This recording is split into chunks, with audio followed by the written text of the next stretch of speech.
আপনারা দেখছেন news now, খবরের নতুন ভাষা। প্রয়াত হলেন ত্রিপুরা বিধানসভার প্রাক্তন বিধায়ক গৌরী ভট্টাচার্য। 1977 থেকে 1983 সাল পর্যন্ত বরজলা বিধানসভা কেন্দ্র থেকে নির্বাচিত হয়ে তিনি বিধায়ক হিসেবে দায়িত্ব পালন করেন। রাজ্যের প্রথম মহিলা বিধায়ক হিসেবে তাঁর রাজনৈতিক অবদান স্মরণ করেন বিভিন্ন মহলের প্রতিনিধিরা। তাঁর প্রয়াণে গভীর শোক নেমে এসেছে রাজ্যের রাজনৈতিক মহলে।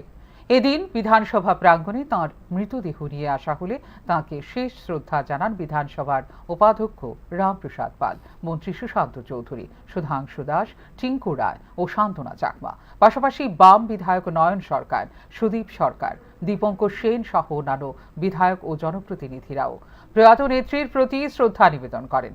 তাঁর প্রয়াণে ত্রিপুরার রাজনৈতিক অঙ্গনে এক শূন্যতার সৃষ্টি হয়েছে বলে অভিমত ব্যক্ত করেন উপস্থিতরা।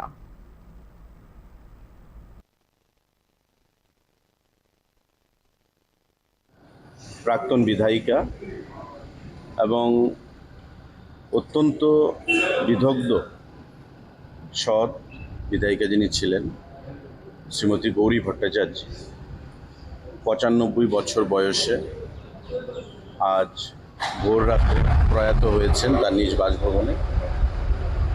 আমরা সবাই আজকে এখানে মিলিত হয়েছি বিধানসভার তরফ থেকে তাকে শেষ শ্রদ্ধা জানানোর জন্য।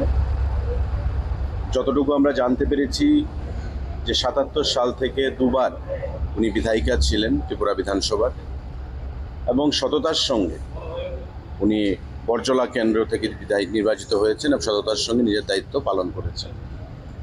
যদিও আজকে নতুন প্রজন্ম ওনার সঙ্গে বা ওনার কাজকর্ম সম্পর্কে তত ওয়াকিবহল নয়, তবু আমরা যতটুকু জানতে পেরেছি যে অমায়িক মানুষ ছিলেন এবং মানুষের জন্য ভালো কাজ করার চিন্তাভাবনা নিয়েই উনি কাজ করে গেছেন। তো আজকে ওনার শেষ যাত্রা শ্রীমতী সান্ত্বনা চাকমা, মাননীয় মন্ত্রী,